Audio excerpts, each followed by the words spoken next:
একটা সুন্দর সহজ সমীকরণ বলি। আমাদের সমাজে সাধারণত নারীদেরকে যদি বলা হয় যে তুমি রাগ না করে থাকতে পারবে, সম্ভব না।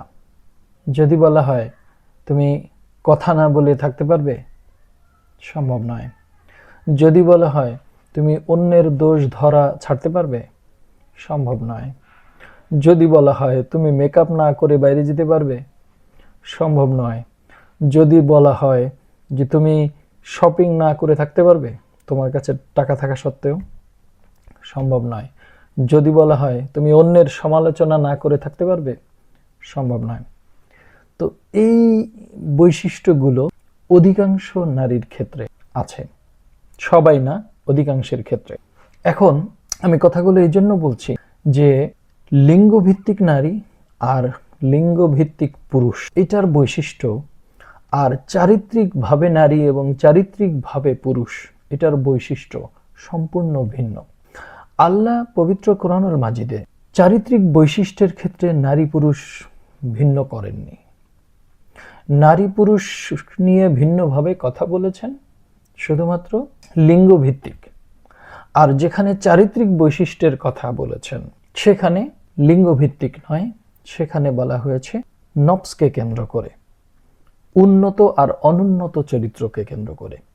যেমন ধরুন, স্ত্রীলিঙ্গ অর্থাৎ নারী বুঝাতে, লিঙ্গভিত্তিক নারী বুঝাতে আল্লাহ ব্যবহার করেছেন উনসা, আর লিঙ্গভিত্তিক পুরুষ বুঝাতে আল্লাহ শব্দ ব্যবহার করেছেন জাকারা।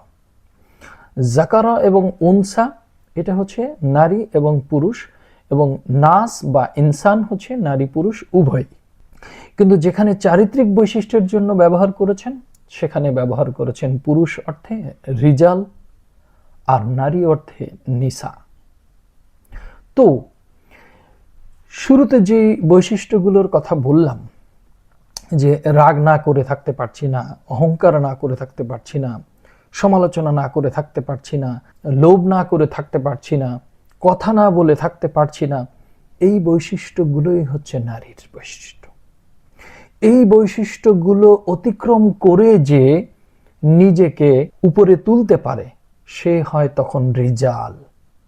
তার জন্য লিঙ্গভিত্তিক নারী পুরুষ মুখ্য বিষয় নয়।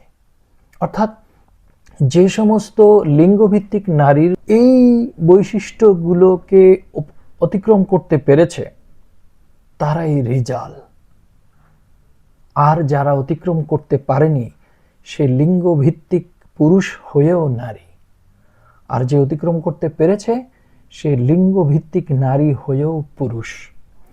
এই পুরুষ হচ্ছে পৌরুষত্ব, উত্তম চরিত্রের অধিকারী, সরল পথে প্রতিষ্ঠিত, রিজাল, রসুল।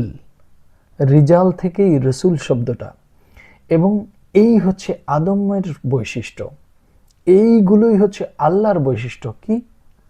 ধৈর্যশীল, ন্যায়পরায়ণ, নিরহংকারী, প্রয়োজনের অতিরিক্ত কথা না বলা, অহংকার না করা, লোভ না করা, হিংসা না করা, রাগ না করা, এগুলো সবই হচ্ছে রিজালের বৈশিষ্ট্য, রসুলের বৈশিষ্ট্য, আদমের বৈশিষ্ট্য, আল্লাহর বৈশিষ্ট্য।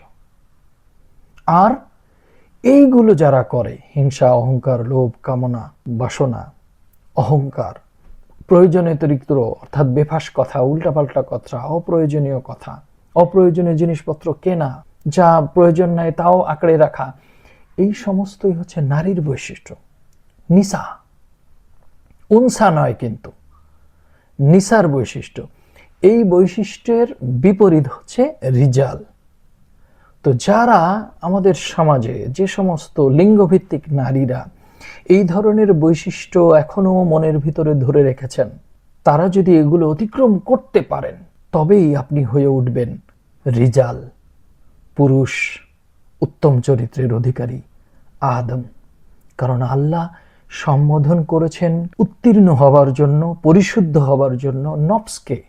নফসের কোনো লিঙ্গ হয় না, নফস নারী পুরুষ হয় না, নফস হচ্ছে প্রাণ।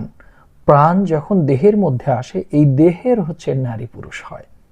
তো আমরা এই লিঙ্গ ভিত্তিক চেতনাকে যদি আঁকড়ে ধরে রাখি বা এর মধ্যেই বদ্ধ হয়ে থাকি যে আমি তো নারী, আমি তো এটা পারবো না, ওইটা করব না, ওইটা আমার জন্য না, এই জায়গাগুলোর থেকে বের হয়ে আসতে হবে।